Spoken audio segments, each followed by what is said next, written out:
Good evening, everybody. This is Dr. Kemi Olunlayo. I'm going to do a quick space with regards to safety in Lagos. You're very confused, especially in Nigeria.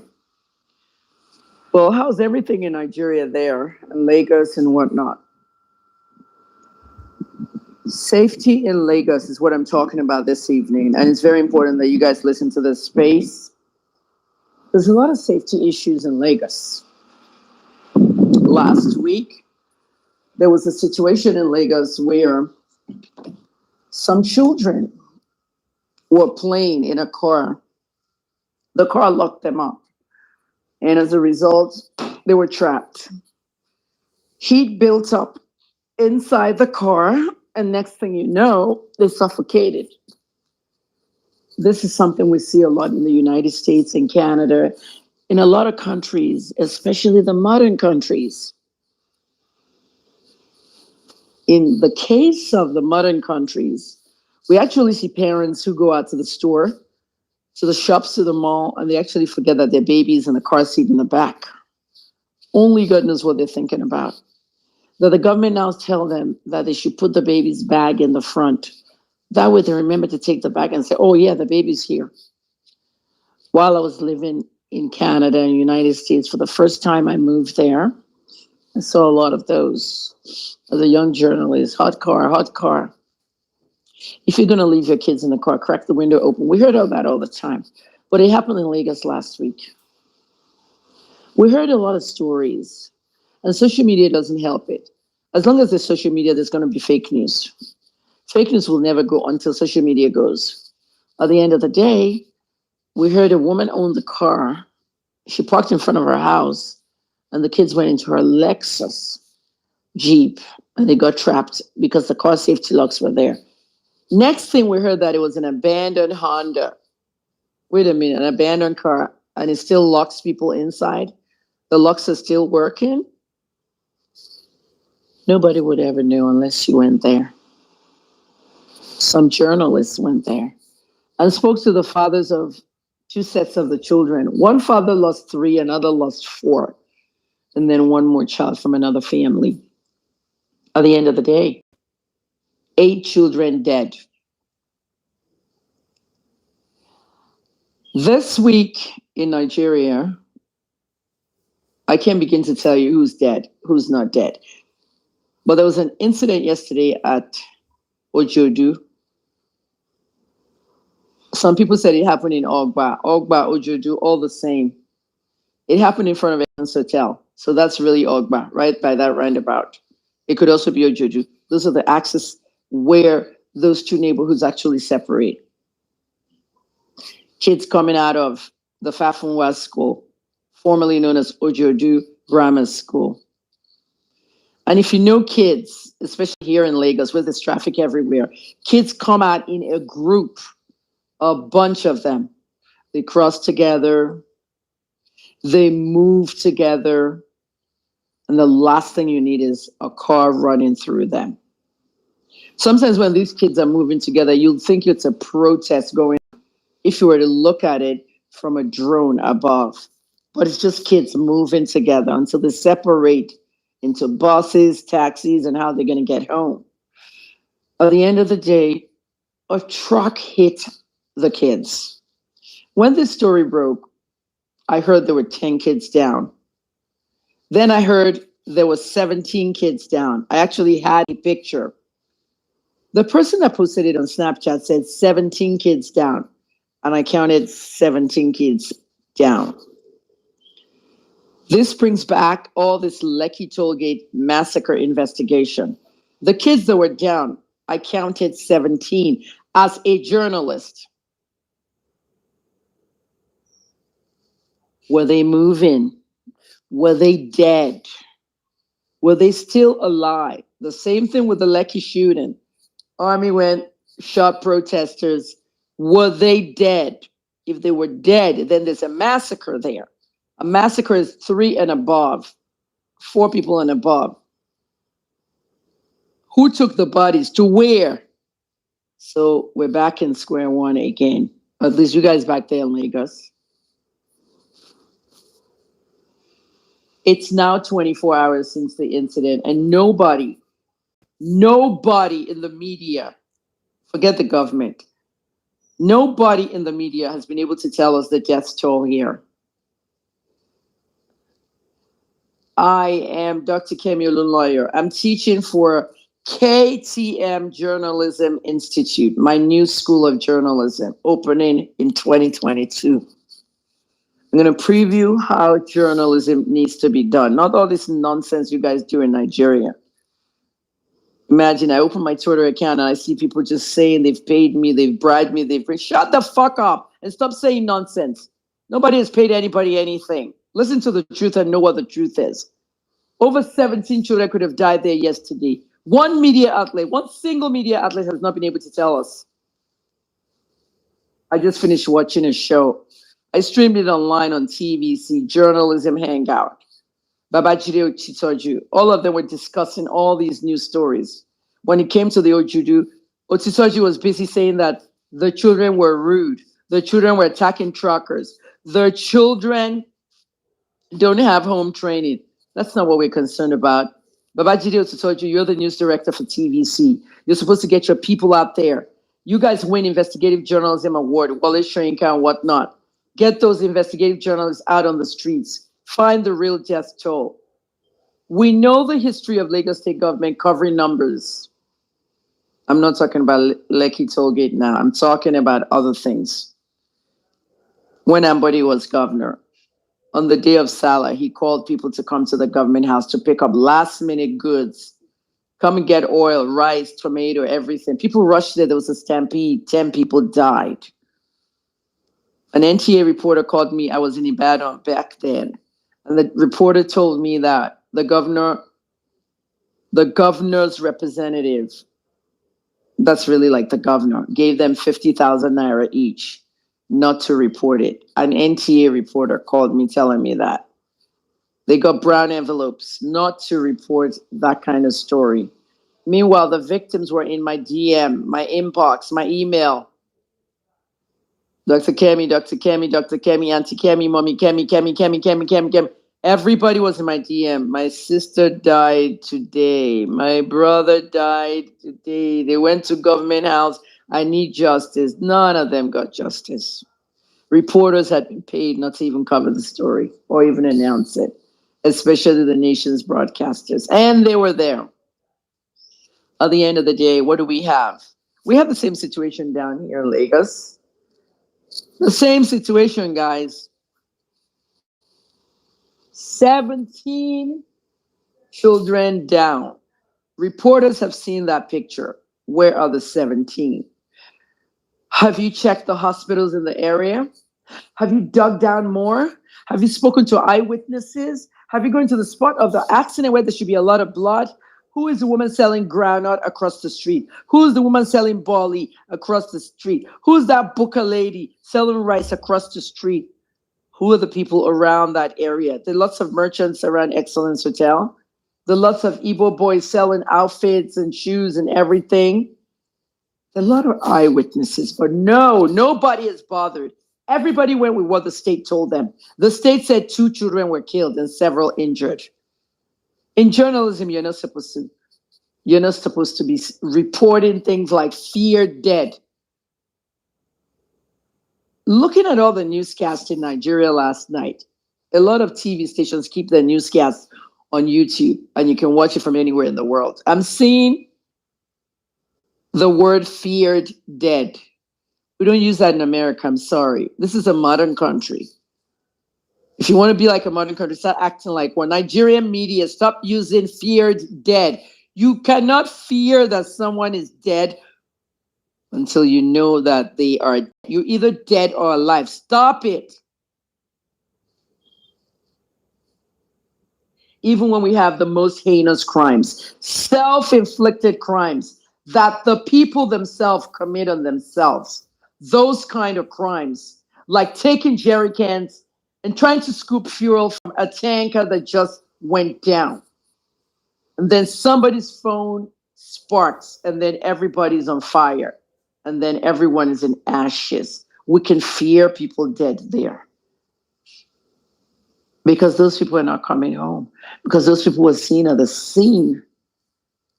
Seen, S-E-E-N, at the scene, S-C-E-N-E. Those people were seen at the scene with jerry cans and they vanished. They became ashes. That's how you teach journalism.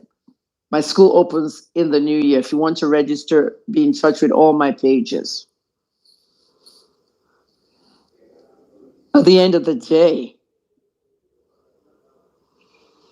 we have media outlets writing that young school children were feared dead.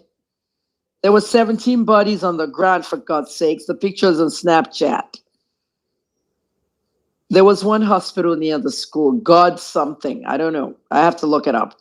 That hospital had videos. There was one little boy yelling and crying in pain. And there was a doctor, a nurse, or one of the medical staff videotaping him as he was crying. And they were asking him questions. And I'm reading comments everywhere, people like cursing out the doctor and stuff. No, you don't need to curse out the doctor. The doctor was doing the right thing. The doctor was videotaping the child. That is the right thing. You have to have proof of all this stuff. In America, that might be a different thing because of HIPAA. You need to know all this stuff if you want to move to America, Canada, and all these foreign places you want to go. Health Information Privacy and Portability Act. Healthcare is private stuff in America. HIPAA is American law. You can't call a hospital and ask that you want to speak to somebody on admission. They won't even tell you. Can't do many things because of privacy. You can't videotape a minor because you're the doctor. But in Nigeria, if somebody was shot and you carry them to the hospital, they probably charge you for the shooting or tell you to go bring a police report. Then by the time you come back, the person is already dead. Bullet wounds. That's Nigeria for you. Another thing in Nigeria is they can even say a doctor inflicted wounds on a child when the doctor was in fact trying to help the child. So that doctor did the right thing filming. You can't just take somebody and start treating them. I'm a doctor of pharmacy. I have a clinical degree. Not only a drug scientist, but I can also treat first aid. You have to have a certificate in first aid before you graduate. Medical school, pharmacy school, many schools in medicine. And when you're treating somebody with first aid, you need to know what they're on. Kids might not be able to tell you what medications they're on, what this, what that. Guys, wake up. Know how things are done. I used to work at University of Maryland in Baltimore, the emergency center. Shock trauma. That's what they call it. University of Maryland shock trauma. Shock trauma was for people who were coming from shock and trauma. I ran the pharmacy. There was a satellite pharmacy. Everyone coming to shock trauma was either shot or was in a car accident. When the helicopter is about to land on the helipad, on top of the hospital, we have a helipad. We get the call that we have 2 patients coming in. I would never forget these 2 boys.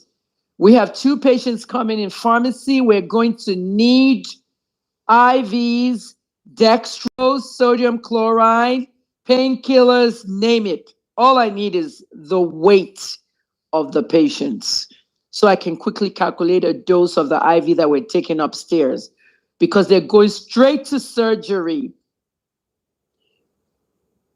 The one case that touched me the most, a 14-year-old boy just shot by a 17-year-old boy.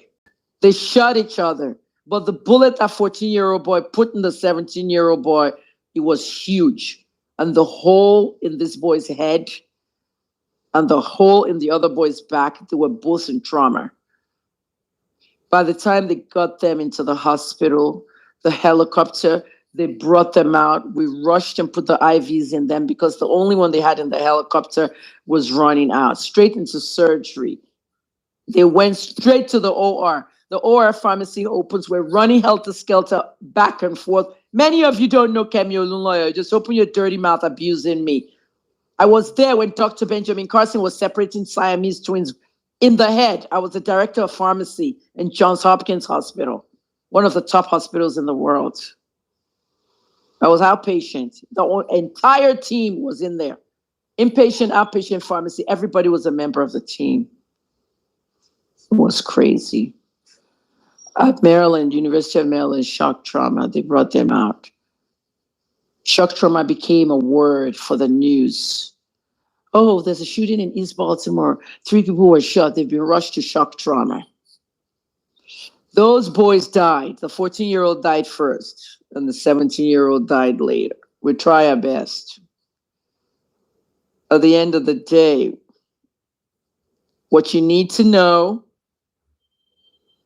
is that emergency medical services that they have over there, we don't have it all here.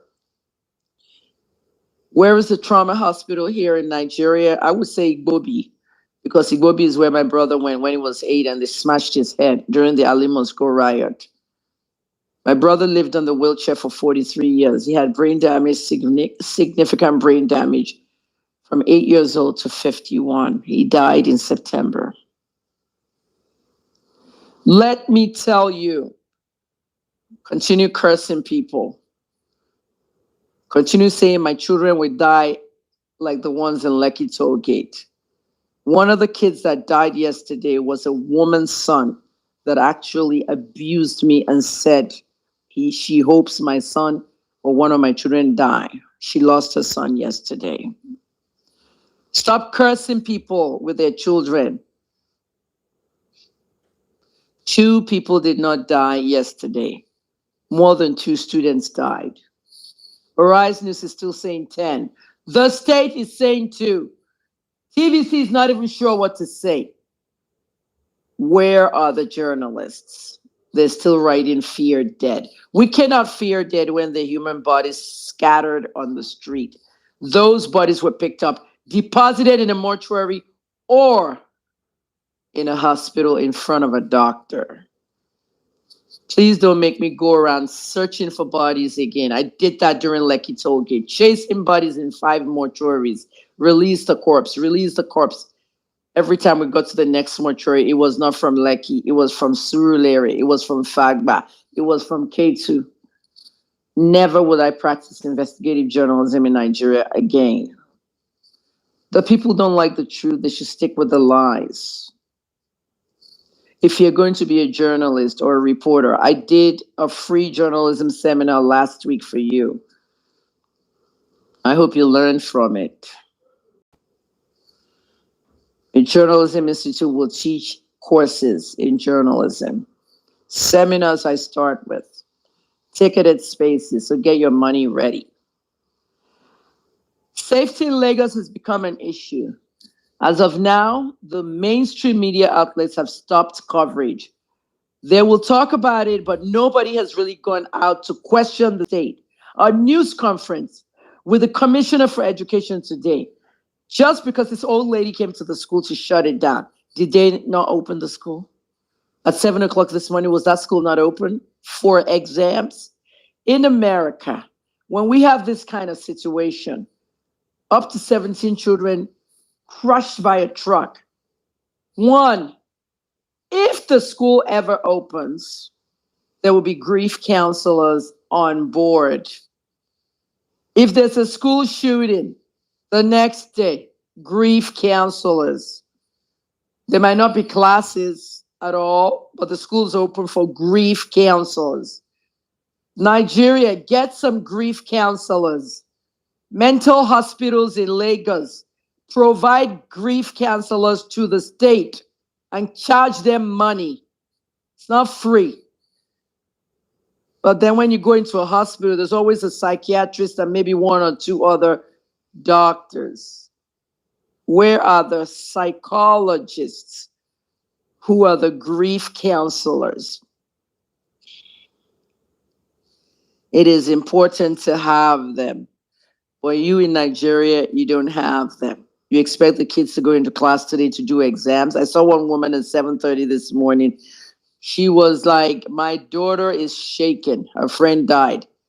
She's shaken and they want her to go into the exam. Fake news mongers, stop it. Stop spreading fake news. As long as there's social media, there will be fake news. Okay? If social media ever disappears, then there wouldn't be fake news anymore. But this fake news I keep hearing today was the one about the police shooting at the students. The police was not shooting at the students. The students were about to have a full-blown riot, and it's going to happen. I'm not praying for it, but I'm saying it is going to happen. This is a recorded space. If you have an iPhone, you will be able to play it after. It's still not playing in Android because Spaces said they've only rolled it out for iOS. Just remember I said it. A full-blown riot is brewing. Babajide Otisoju, if you're listening to this space or somebody forwards it to your Twitter, what you said on your show just now in Journalist Hangout is insensitive. Otisoju said, a journalist, a news director for TVC, he said these children have no home training. They were harassing truckers. They were trying to destroy vehicles in the area. You're just seeing what's about to happen. These kids are going to have a full-blown riot because of the death of their classmates. There is no accountability. The state is saying 2 people were killed when they saw 17 people on the ground. Oyeleke Olunloyo, my brother, is the last child my mother had. Oyeleke was 17 years old. 1999, December 21st, he was struck by a drunk driver at a traffic light in London, Birmingham, UK. 5 people were about to cross the street when this van rushed through and cut the red light, hitting all 5 pedestrians, and they have different magnitudes of injuries. My brother was on life support for 48 hours and it was removed. He died. If you know how that works, the first officer that came to the scene, I asked him, I said, describe my brother. He said he was right here on the ground. His shoes was over there. His glass was on the other side of the road. Everything was scattered. When you see people who are in car accidents or pedestrian accidents and they're on the ground, they may still be alive, but one of the things that's the most traumatic for them is moving their body. It has to be done in a special way. So if these children had 17 bodies on the ground and they had it, they snapped the picture, they put it on Snapchat, we saw the picture, where are the other bodies? Where are the injuries? Lagos State government is fond of this. Lagos State government does not give us access to the victims. We need access to the victims. We need access to all the victims. When Oshimbona's building collapsed, Lagos State government did not give us access to the victims. Some people were rescued before the rescue workers came. The deputy governor went to the hospital, visited them, and gave us an update. Nigerian media, stop. You reporters that work for the Nigerian mainstream media, do your job. We don't care who owns you. If you work for the mainstream media in television or radio, especially television, we don't care who owns your station. We know who owns all the stations in Nigeria, politicians and businessmen who are their friends. You need to be transparent. You need to ask questions. You need to dig. When Femi Oshibona's building collapsed, 21-story building collapsed, Deputy Governor Amzat went to visit the victims. And then he had a press conference, a media scrum. You know, the one where the media have 20 microphones in front of one person. And he was updating us. One woman was sent home. She's doing fine. One lady was dead. We don't want to see that. We want access to them. We don't want to get into the hospital beds and the hospital rooms and go into their personal stuff. But why the governor or the deputy governor? In America, it is the medical director of the institution that addresses the media. They actually have it like a high table in America, a high table. And they said, okay, the medical director of the institution will now describe all the victims who were brought in, blah, blah, blah. The person wearing the white coat, the doctor head of that institution, addresses the media, not the governor. When it's the governor or the deputy governor, they hide in something. This is the situation we have now. I'm not practicing journalism actively after January 1st. Well, I'm actually not practicing after today, because today is the day I sign on, December 8th every year. But when I come back in January or February, more like February, after the Grammys, when I come back, I'm going to start my school. So the media, I want to start teaching this thing now rather than reporting it. The media in Nigeria needs to dig more. I cannot go to bed tonight knowing that only 2 children died when there were 17 bodies. I want to know where the 15 are. People need to go to Ojodu. Citizen journalists, go out there. That's why Sahara Reporters is there for you. Citizen journalism. You have phones. Take it out there. Videotape people. Let them talk. You know what I mean? Find out where the other children are. Go to the area. Does anybody know anybody who has a child that goes to that school? Let them talk. 2 bodies is not enough. NEMA has been doing this for a long time. The National Emergency Management Agency is a national body for these kind of things. December of 2014, when Obiano became governor of Anambra. Is it 2014 or 2013? Whatever that December is that Obiano became governor.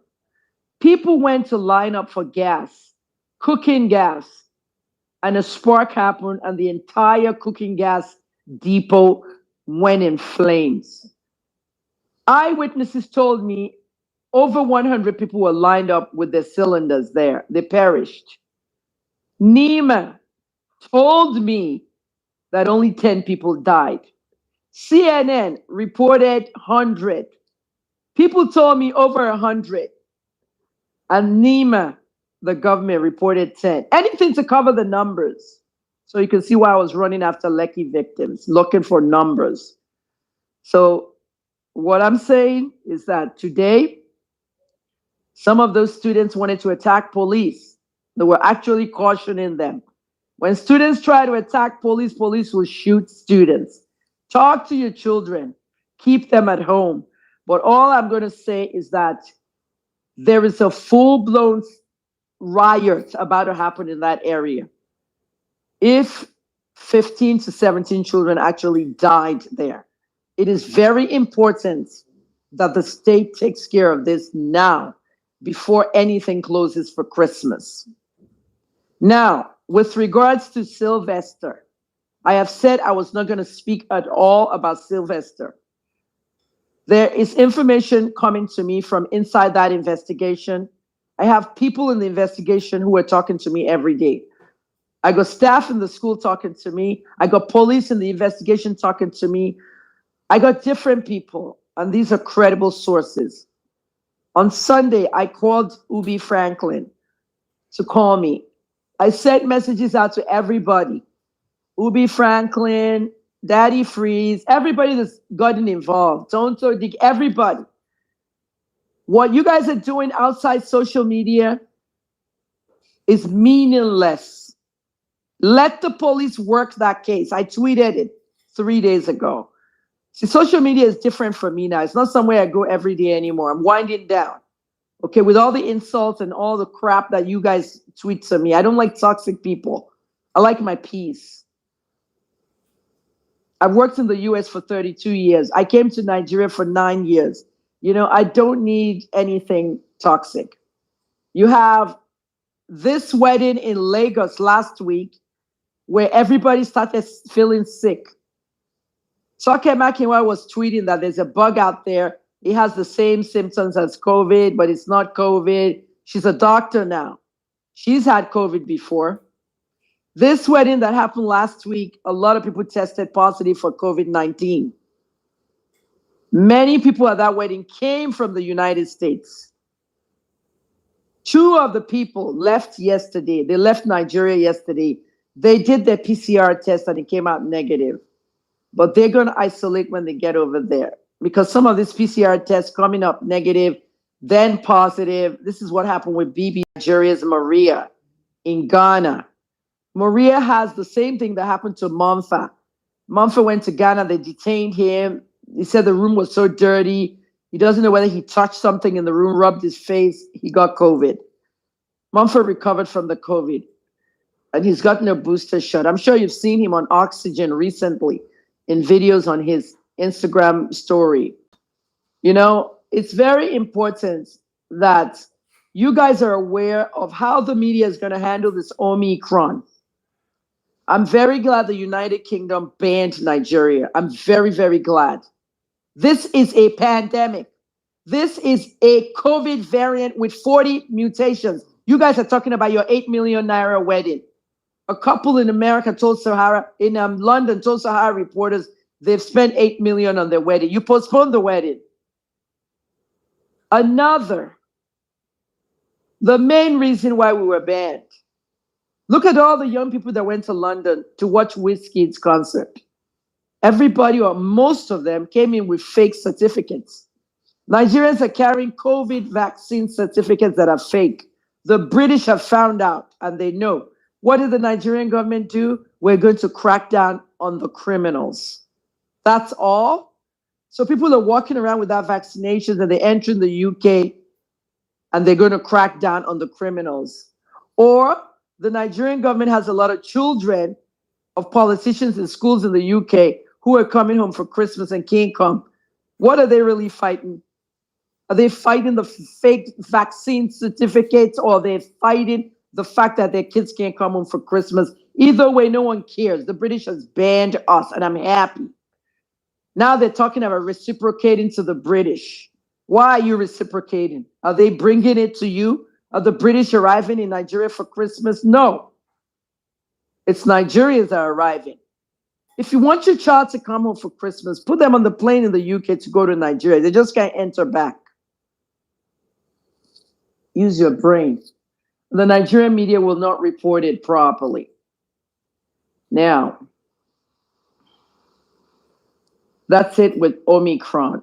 If you're going to any of the Dirty December stuff, I was on Goldmine today on their live, and I told Goldmine, I said, guys, Omicron, wear a mask. You can be fully vaccinated and still catch COVID. Let's remember the breakthrough cases. The breakthrough cases will not stop. There's always a 1% that's fully vaccinated and they caught COVID, and most of the breakthrough cases, they died. Let's remember Uncle Laddie Williams. He died, fully vaccinated. Let's remember the lady in Louisiana. She died. A lot of people. Even the guy in Minnesota, you can watch him on ABC News. He went to a convention in New York, an anime convention. My son went to that very convention, and my son has tested negative. He got a booster shot. It's very funny because I was standing here listening to the guy on ABC News about how he was fully vaccinated, went to a New York convention, anime convention, and then he came home and he tested positive for Omicron, and he was the first case of Omicron in Minnesota, his state. So he got that Omicron at the convention, right? But then he also told ABC News, aside from the convention, I went to some of the other activities at night. When you have a convention going on, you have people who are delegates who attend these conventions, and they might go to a club at night or a party that is affiliated to the convention. And with that being said, there were areas he said he went to that he wasn't masked. He didn't wear masks to the club. He was fully vaccinated, and he caught COVID Omicron. Masking surpasses anything. Wear a mask. I wear a mask everywhere I go in Lagos. If it's a place I can't wear a mask, I don't go. Those of you that said, I did not go to Yaboju's mother's funeral thing, that's why I didn't go. No more Owambes. Some of you said I did not. Oh yeah, what's his name? Cubana. Obi Cubana's mother's anniversary is at the end of the month. She was buried in July, but she died on New Year's Eve. So I'm sure Obi might have something on New Year's Eve as the 1 year anniversary, a final burial. I don't know. But that might be the Dirty December ending, and Davido and all of them will be at Oba Anambra again. I really don't know what Obi is doing. I was invited to the last one, but I didn't want to go to Anambra State because of insecurity. You just never know what could happen. Um, if you're going to a concert this December, the first thing you need is your mask. Wash your hands, get your sanitizers, your mask, because in the concert, you're going to be close to people, wall to wall. Don't go to concert where they're going to be surfing the crowd to the front and then you'll have the Astro World thing. I'm Dr. Kemi Olunloyo, a journalist, pharmacist, PR specialist. Safety in Lagos, the children in the car. We need to educate communities. Journalists can go out and educate communities. You might not get paid for it. Maybe your employer will pay you for it. I don't know. But you can do it as a volunteer work. Journalists are educational people. Take a neighborhood near you and educate people about cars, safety in cars. Keep children away from cars that are parked. My neighbor's children are always under the SUV, playing under his SUV. He's a pastor. I told him, I've warned him many times. When I see these children under the car, one day you're going to reverse this car, you wouldn't know your child is underneath.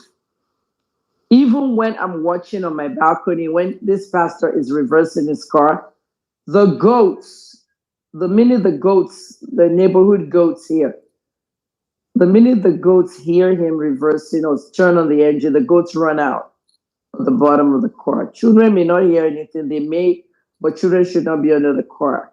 Don't assume somebody's watching your child.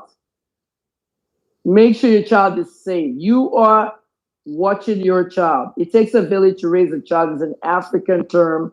The Americans like use it. It doesn't take a village anymore to raise a child. It takes you to raise your child and know where your child is. We've talked about Ojodu. The numbers of the dead is not correct. If the state doesn't know, the state needs to ask. If journalists need to know, they need to ask. They've closed down the school. It'll be hard to reach youngsters, but some of them are coming out and they're still lawless. Hoodlums have joined them, stopping every truck and stealing whatever they're carrying. Police presence is heavy in Ojodu, but at the end of the day, the correct amount of the debt needs to be known. Because when we start burying 17 children, Lagos state government won't find it funny because they'll know that they've put the wrong numbers out. We've talked about the school trailer crushing of the children. We've talked about the 8 children in Badagry. The father said they have submitted to the will of Allah. Their children are gone. Do you have an abandoned car on your street? We got plenty out here. In Nigeria, they got more. In America, you park your car outside. If it's abandoned, it's really not abandoned, it's your car. You park it in front or the back of your house, whatever, on your property. But in Nigeria, in Lagos, on the side of the street, no tire, whatnot. Don't let children go out there.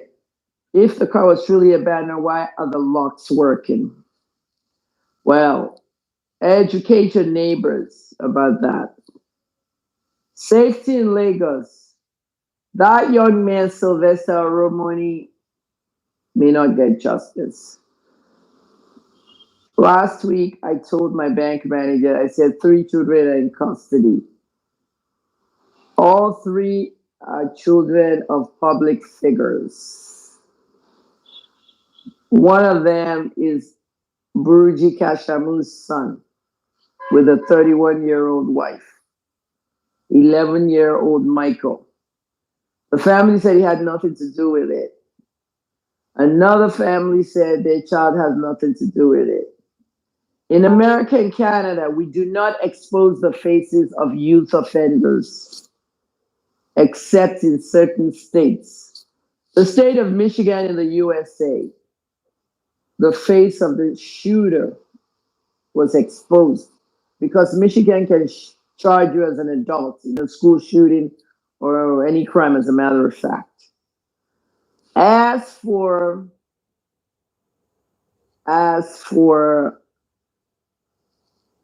the faces of these children, the three arrested, two of them are children of public figures we actually love. And when I say we actually love, they're children of famous people we know, and we love those famous people. Should we now say they didn't give them home training? Has anybody talked about Doane College? The parents? The Parents Association of Doane College are having a candlelight vigil now. Imagine, everybody's fake. Everybody wants to feel important. Everybody wants clout. Parents of the children of Doane are having a candlelight vigil. Something happened on the 21st of November. You're having a candlelight vigil almost 2 weeks later. Does that make sense? Is that because they closed your school?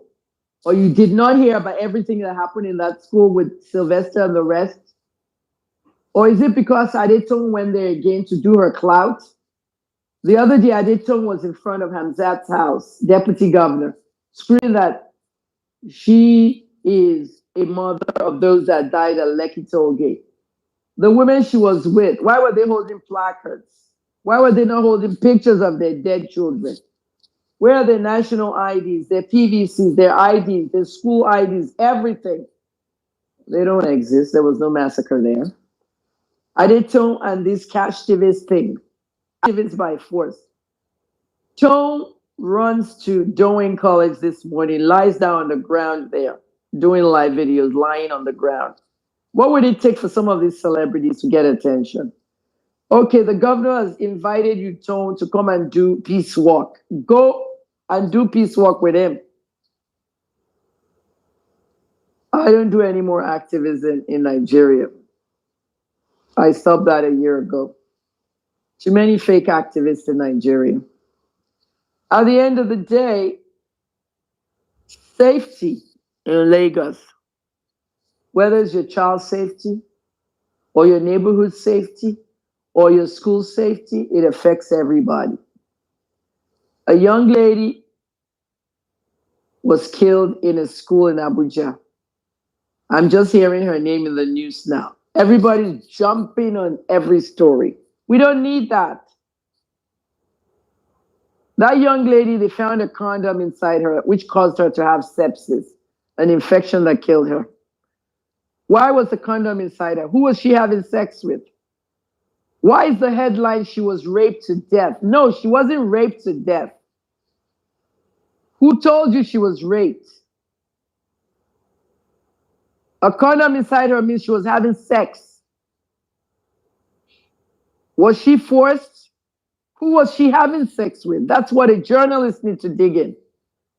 Was she having sex with a fellow mate, 13-year-old girl? And the condom went inside. How many people lose the condom inside a girl?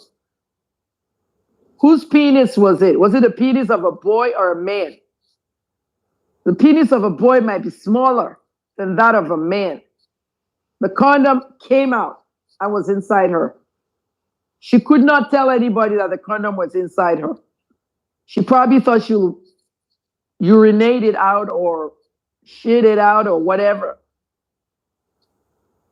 At the end of the day, it caused an infection and she died. Now we're saying somebody raped her to death.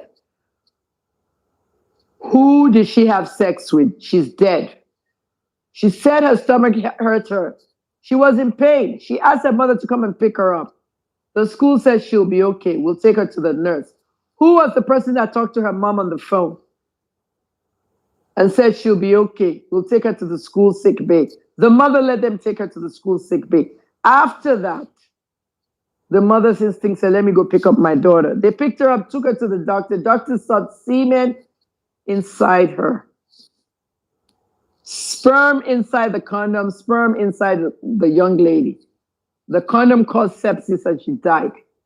The young lady was not alive to say who had sex with her or who she had sex with. But instead, bloggers put it as she was raped to death. Stop it. The people needed to be questioned are the ones that talked to her in school, the mother, the classmates, the housemasters, the headmasters, the headmistresses. But of course, Nigerians, you yourself damage all these cases by putting media blackouts on them. This happened in Abuja when I went to Abuja for the first time. I went to Abuja for the first time in May, June. This stuff happened in June, and now you're hearing it in the news 6 months later. How stupid are we? And you want her to get justice. An investigation almost 6 months old. The National Assembly has spoken about all these things, saying that they're going to get to the bottom of it. I wish I could tell you the names of those two public figures. Oh, if I told you, you'll know who the children are. The names and the faces of those children must not be released. You don't need it.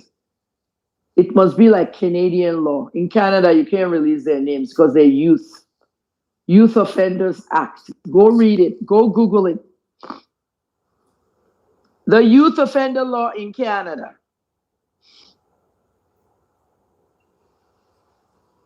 And I'll read it to you. The Young Offenders Act was an act of the Parliament of Canada, granted royal assent in 1982, and it was proclaimed in force April 2nd, 1984, that regulated the criminal prosecution of Canadian youth. The act was repealed in 2003 with the passing of the Youth Criminal Justice Act. The Youth Criminal Justice Act. What is that? The national age of criminal responsibility is 12 years old, and those youths can be prosecuted if they break a law under criminal grounds. I hope you all heard what I said. If they break a law under criminal grounds. The Youth Offenders Act was replaced by the Justice Act. What is the difference?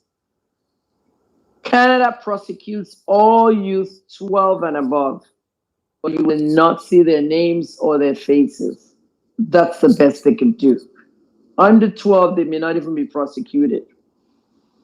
That's what's happening in Lagos now. I don't know if Lagos has a youth offender law, Nigerian Bar Association. I really don't know. I need to call my lawyer or message my lawyer to tell me. But right now, it looks like it is, because the Nigerian police is not releasing their names.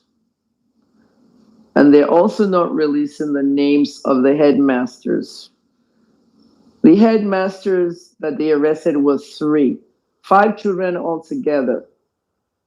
Sylvester, according to somebody in the investigation, let me explain that to you if you're listening to Safety in Lagos KTM Journalism Institute. Somebody in the investigation could be a member of staff of the school.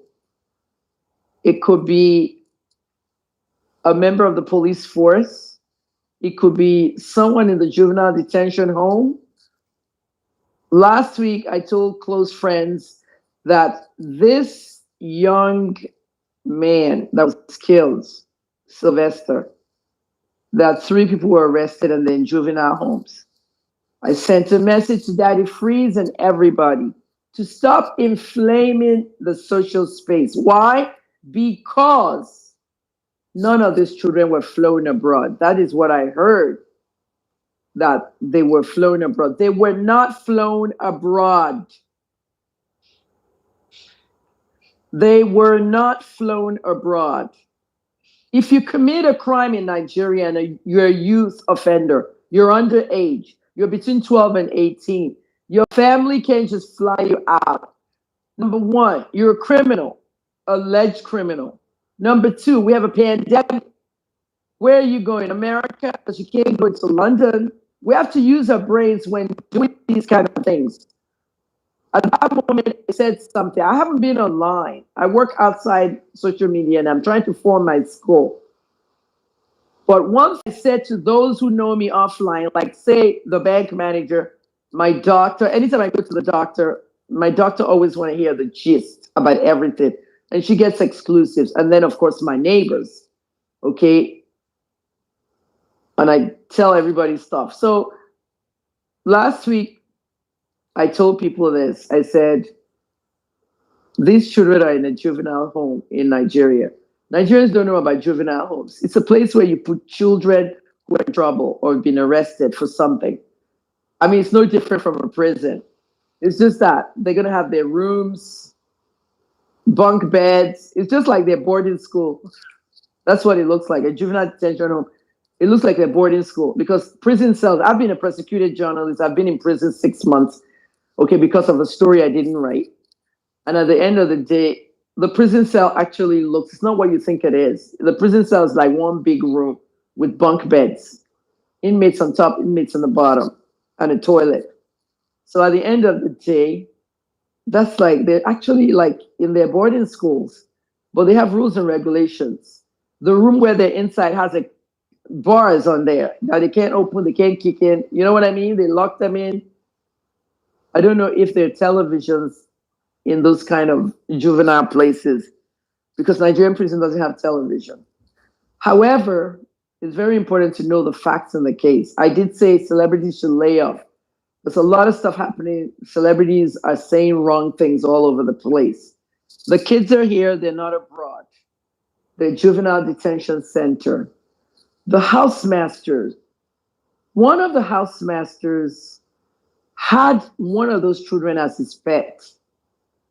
Did you know that one of the housemasters actually asked one of those 5 boys to go get a bag out of his car for like something else?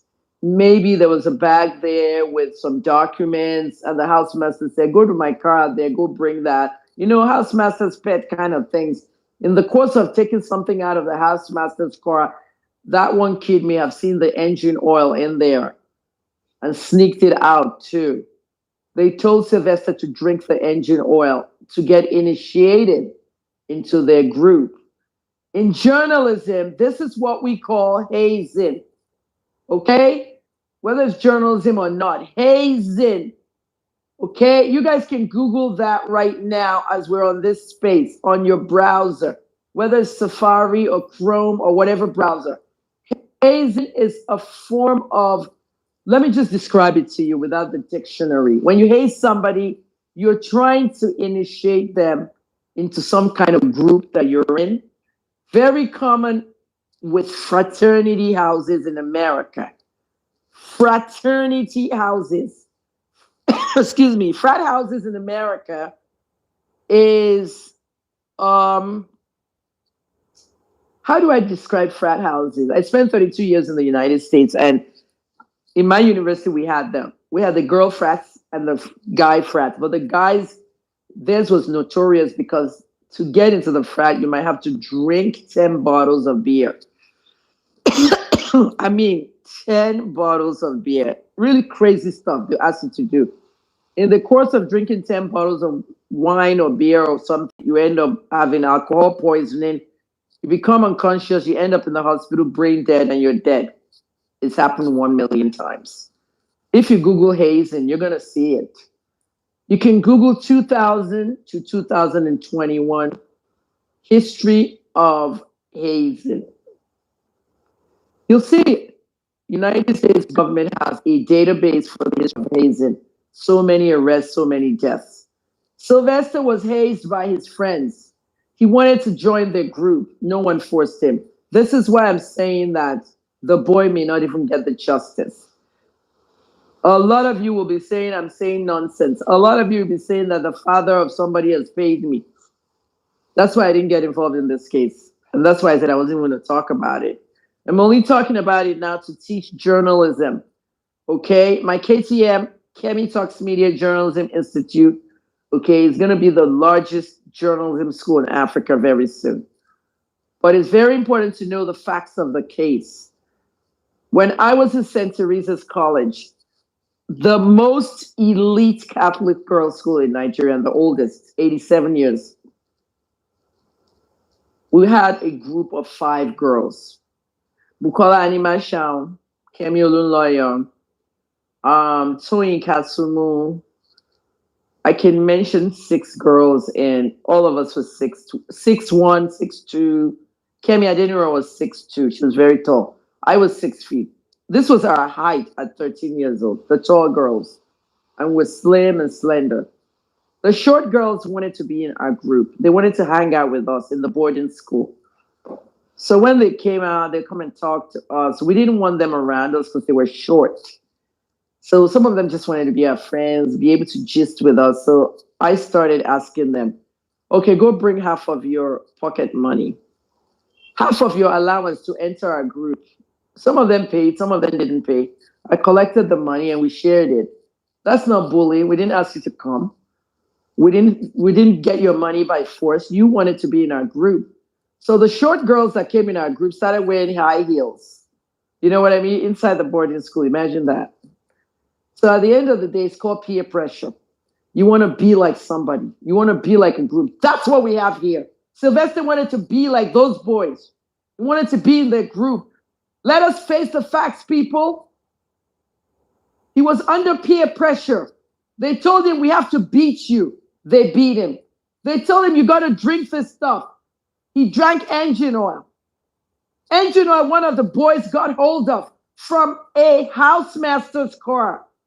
I'm telling you what's going on in the investigation. That's what investigative journalism is. People on the inside feeding Kemi with information. The governor wouldn't like it.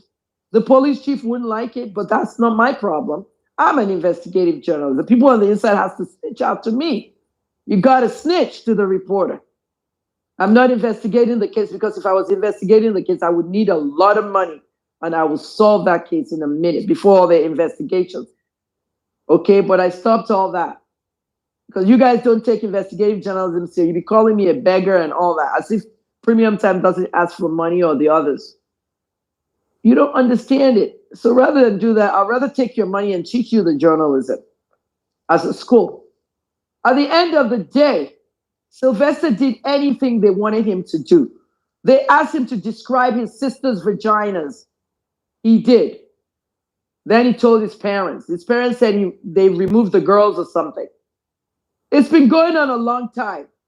If you don't want to go through hazing, leave them. Move on with another group of people. You guys don't know what boarding houses is about. Boarding houses is no different from Big Brother Nigeria. A whole lot of people living in one house. Big Brother. As soon as they get in there, you see what they do. They form their little groups. Their little groups. You see this one talking to that one. Who did Lake hang out with more? Who did White Money hang out with more? Before you know it, they become lovers in the house. The viewers pair them up as a couple. Some people go there just to make lovers, to get boyfriends and girlfriends. That's what Big Brother does. Some people didn't go there for boyfriend, girlfriend. They had their groups of people they talked to. When Mike was in Big Brother Nigeria, Mike was married. His wife was outside. He had groups of people he chatted with, he talked to. You know what I mean? And some people want to be in those same groups. But during Big Brother Nigeria, you don't haze people. You don't tell them, do this before you can enter. This is why all of you are using the word cult. He wanted to be initiated in a cult. Guys, wake up. You don't just initiate people in a cult. Okay? A cult is a little bit extreme. But that's because in Nigeria, we use the word cult. In America and Canada, there are 2 kinds. fraternities, to be in the frat house. Fraternities were even different because you lived there. You got your apartment in there, everything. You lived in the frat house and all. They hazed you. Hazing is illegal, but it's still going on. Then you got to really think about the gangs. In America and Canada too, it's another set. It's called gangs. What we call calls here is what they call gangs. Okay? In Sangotedo and Aja, we have a lot of cult members. They call them cultists. Lots of those guys, I knew them on the streets over there. They knew me as a journalist on Facebook. The cult boys in Aja and Sangotedo knew me as my house. My house is still in Sangotedo, but they knew me as the journalist from Facebook. Some of them would call me Dr. Kemi. I follow you on Facebook. Others will say, Mommy Kemi, Auntie Kemi, different. And I follow you on Facebook. So I classify those ones as Facebookers. When you enter the mall and you see the girls, the slay queens, Auntie, I follow you on Instagram. Dr. Kemi, I follow you. Those are the Instagram crowd. Okay? And then you have the Twitter crowd, who are literal, I don't know, I don't connect with the Twitter crowd outside Twitter. But when it comes to, I used to do something called the Facebook party every year in my annual Facebook party in Canada. It was really successful. I wanted to do one in Nigeria, but I haven't really gotten down to it. But someone did one in Ikeja in 2019, and I attended it. It was very nice. All the Facebook friends, they all came out. It was a group, and it was very nice. They contributed money. Everybody in that Facebook group contributed 1,000 naira. They came up with a lot of money. You guys don't know the power of money. If you have 20,000 people in a Facebook group and everybody gives 1,000 naira, that's 20 million. They rented a hotel. The pool, the hotel catered all kinds of good food, and they had a pool party. I was invited and I came. Had fun before the pandemic, September of 2019. It was really nice. And all these people on Facebook, you get to meet them in real life. So I tried to do something like that, but the pandemic killed it all. But I used to do it in Canada all the time.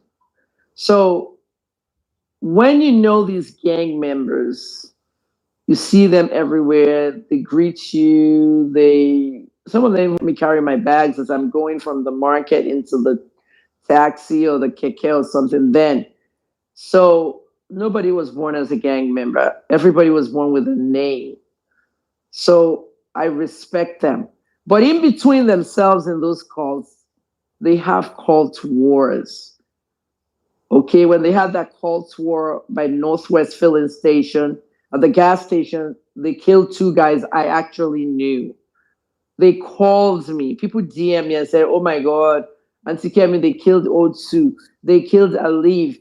Aliv is the name of a drug in America, an over-the-counter painkiller. But the guy's nickname was Aliv. And then Ojodu, another one. They keep Ojodu and Aliv. Oh, Jesus Christ.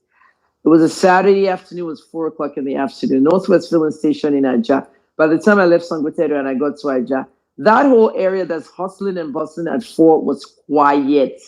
The gas station closed. Everybody was gone because it was deadly. All right, why are you laughing? It's not funny. You're pressing laugh emojis, it's not funny. If you want to talk on this show, you can request, but it's not funny. These guys were shot in the neck, and I knew both guys. During the NSAS protests, the days following that protest, 21st, 22nd, they destroyed everything in that area. Banks were shattered, glass everywhere. If you're coming home in that area, whether it's at Ajao, Sangotedo, you're entering your estate or anywhere, all those cult boys were on the side of the road. They were stopping cars and they were collecting money. I was inside an Uber. And when they saw me in the Uber, I'm like, mommy, it's you. Oh yeah, be going. I'm street smart. I grew up on the streets in America, Philadelphia. If not, they would have extorted me to cult members. And I called the police to come and carry these bodies. The police refused to come out there. They said they have families too. The one officer told me that he has been telling the mothers of these guys, okay, that they should come to the station and discuss this thing until they kill them. And this is what happens. So they call them cult members here, but in America, they call them gangs. Chicago, USA, the home of gangs and guns. 14-year-olds are initiated into gangs in Chicago, and it could involve going to kill another 14-year-old. 14-year-old Adrian Johnston in Canada was killed in Toronto. I helped the police so much to try and find Adrian's killer. They linked Adrian's shooting to another shooting down the street, the shooting of Jarvis St. Remy. 2008, 2009, these shootings happened. Some of the school students said Adrian was going to join a gang, and the requirement for the gang initiation was that Adrian had to shoot a student from the rival school at a certain bus stop. Jarvis was at that bus stop, and somebody came and shot Jarvis dead at the bus stop. You can Google it. Jarvis, Jarvis, Saint St. Remy, Remy. Jarvis St. Remy, Toronto. You'll see it in Google. The murder of Jarvis St. Remy in Toronto was a big one. I helped the mother and the police to find the killer. The case is still cold. It's a cold case, not been solved. When you go to Jarvis St. Remy, I have it in front of me now. Every single video you see, you'll see me in there. I did a lot for the mother. 10 years later, Clemmy Joseph, the mother, said she's forgiven whoever killed her son. The boy's murder remains unsolved. An impeccable young man. And at the end of the day, the rumor on the streets, I'm actually Googling my name, Jarvis St. Remy Kemi Olunlaya. I should come up in this search. And yes, I did. Scott Mills on Twitter. Kemi Olunlaya, journalist Kemi Olunlaya, like the page. Okay. Outspoken crime victim advocates. That's what they have me as here. But at the end of the day, guys, wake up. Jarvis's murder became a crazy case. Let me tell you why. Because on the streets, somebody said Adrian actually shot Jarvis to get into the gang. Adrian, the 14-year-old boy who they said has to kill somebody at a bus stop, actually killed Jarvis. But there was no proof because Adrian himself was dead. It got worse. The person that killed Adrian was then killed that Christmas. Another 16-year-old. So we found ourselves from 2009 to 2010, everybody getting killed. And that's when I really stood up and said, we have to fight this gun war. And the guns were easily gotten. And then I abused the prime minister and he said they should deport me and not renew my papers. I did what I had to do. But let's move forward. So we have talked about Sylvester. This case is not going to be swept under the carpet. I'm very in touch with this case and some things happening in this case. You know how it works in investigative journalism. Everybody feeding me the information. They're in the investigation and they're just doing their own. We don't pay anybody to give us information. All they do is they tell you, they yell in your ear, don't forget Dr. Kemi, don't mention my name. That's what you hear at the end of the phone call. Don't mention my name, don't mention my name. So that's why we need people like that to give us information. If you're going to be a journalism student, you need to be prepared to go for the gold. You got to hear the truth. You need to know You know what I mean? You need to know. If I posted on Facebook now that if your child was one of the children that was killed yesterday at Ojodu, I bet you a lot of people come forward. Journalists are not doing their jobs in Nigeria. So we've had 8 children accidentally suffocate from what they call vehicular heat stroke in America, suffocation and whatnot. The temperature builds very fast. The second thing, the Ojodu, 17 kills, we only had 2. The third thing, Sylvester, the peer pressure to be in the gang, cult, whatever you want to call it. Was he forced? No. The children being questioned said he wasn't forced. Did you do something wrong? Did you tell him to swallow engine oil? Yes. Then you're going to be in juvenile detention for some time. Juvenile detention in Nigeria is pretty rough. They spend 5 years at least in there. Even Burna Boy, during his own, when he was young, he spent some time in juvie after that stabbing. I hope you know that. Burna Boy has moved on. This is the reason why, as a youth offender, you may not see anything about them. We just know, we know it's fast. Okay? Many people don't even know. They don't have to because they protect their identity as youth. You don't go around, oh, Burna Boy stabbed a kid to death because he was bullying him and blah, blah, blah. You know, there's a reason why you have to protect the youth. Some people say, what about the person that was killed? So we understand that part, to give them a second chance, basically. The fourth thing I have to say in KTM Journalism Institute, at the Kemi Talks Media Journalism Institute, you have to know how to get the information before they cover it up. Safety in Lagos. Mr. Femi Oshimbono built a building 15 stories, added 6 more to it to be 21, and then the whole thing collapsed like a pile of cards.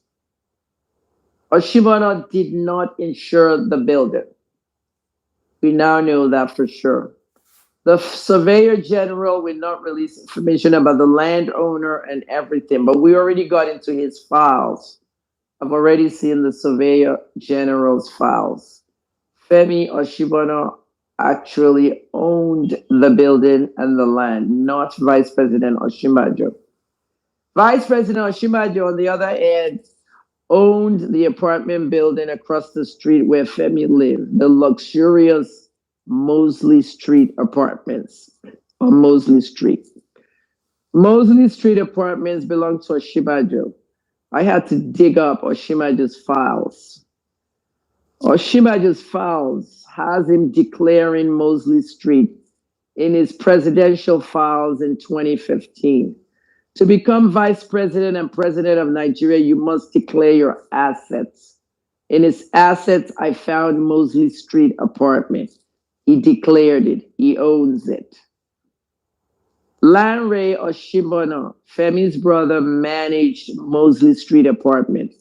That's why he was able to get there before the baby mama arrived from America. In fact, they got there together and they were fighting over car keys, bank accounts, and all. The rumor, social media said it's the wife. It's not the wife. When we tell you to listen to Kemi, your own lawyer, you don't. You go out there calling me names. Okay, I'll be teaching it now. I'm not giving you news anymore. At the end of the day, Lanre Oshimbono was an IT tech person with the government from 2015 to 2019, made his money, left. At the end of the day, he's a tech guy, he owns a tech company, and is Femi's brother. The woman in America is from Ghana, and she has a baby. I won't call it a baby. I think it's a 6-year-old child or something.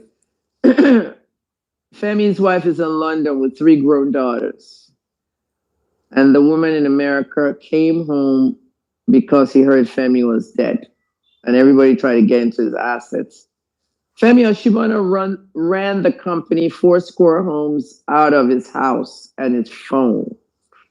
I sat down with 2 people who showed me WhatsApp conversations with him. One of them was my lawyer. The other person brought a house from him on the 8th floor, $650,000. Everyone was supposed to put half down. Oh, that building would have been really super. A clubhouse, a restaurant, so much stuff was in there. But at the end of the day, it would never happen. This person that bought the house for $650,000 showed me a WhatsApp chat between him and Femi. The chat was like, Femi, have mercy on me. A whole $320,000 down. Can I do 200? And Femi chatted back, okay, 200 is okay. Your brother, your family. The person now sent the $200,000 to Femi's domiciliary account. The domiciliary account was at a bank in Lagos, a GT, I believe.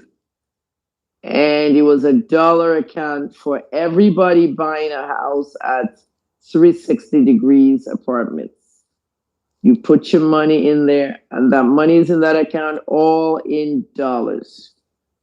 I don't know who has access to the money, but people have been calling me for their friends, for their loved ones, and all kinds of questionable people. You know what I say, questionable people? For example, I have a friend who is a big real estate businessman in Lagos, and all of you on this podcast know the person. That person called me and said, Dr. Kemi, a friend of mine bought a house in Oshibana's building. Do you know what's going to happen to the money they gave him? I said, I think the money is gone. Even my lawyer, who was close to him and had an apartment in there, said, we may not see that money again. Plus, the building was never insured. He said everybody will insure their own apartment when they moved in. At least before they bought the apartment, should have had some kind of insurance. So that real estate magnate that called me, that was asking for a friend. You know, in Nigeria, we have this thing called asking for a friend. I'm sure he's the one that bought the apartment, not a friend. Because of the asking for a friend phenomena. At the end of the day, people, I don't know what's going to happen to their money. Safety in Lagos, Governor Sanwo-Olu enacted a panel. Panels in Nigeria and all the scandals. Sanwo's panel is supposed to investigate what happens to Oshibana's building. A lot of distractions, a lot of lies, a lot of rhetoric. Bola Oki suspended indefinitely because he tried to say what? That the building materials were cheap and crap, or the people who said Bola himself accepted 20 million naira per building, allegedly. If he allegedly took 20 million naira per building, that's 60 million naira to cover up defects and cheap materials. But Dele Momodu, his friend, said he never cut corners. If Femi Oshibana never cut corners, Dele Momodu doesn't want to get into the drama. That's why he wished him rest in peace and ended there. Did he not cut corners when he didn't insure the building? Did he not cut corners when he ran the company out of a phone and his house? There was no corporate office. Till today, November 1st to December 8th, there has been no professional representation at the site of the building collapse. IJ Ikoyi, I have closed the investigation. I'm not waiting for the panel to give me any bullshit report after they were sworn to secrecy. The panel was sworn to secrecy. It means nothing. I can get anything out of that panel. I don't pay people to give me info. I'm an investigative journalist. The panelists know somebody who may know somebody who may know somebody. It's not about money. That's why I hate it when people say someone has paid her, someone has bribed her. You think it's about money? If somebody in that panel tells me something, very soon the panel is going to be updating the governor. The governor said they're performing integrity tests on the other two buildings.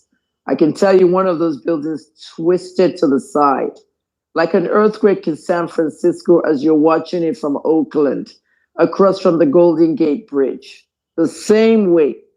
You need to see the video. The video is on my Instagram page, my work page, Dr. Kemi Olunloyo. When you look at the IGTV, you'll notice how the one building tilted when the one went down. So the integrity of that building, I don't give a fuck. It's not good. If you like, keep it up there until it collapses again.